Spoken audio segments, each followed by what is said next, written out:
Gagawa na naman kami ng strawberry shake.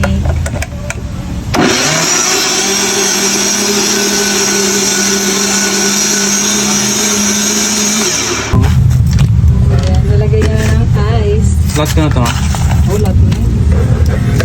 Para masarap.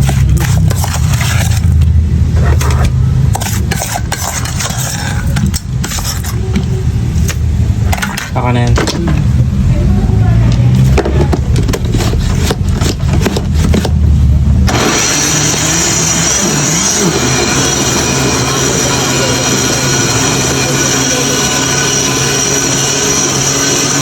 Kulay ng kahapon, ma.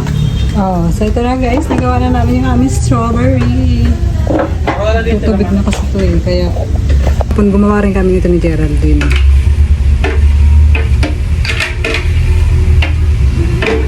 Sarap.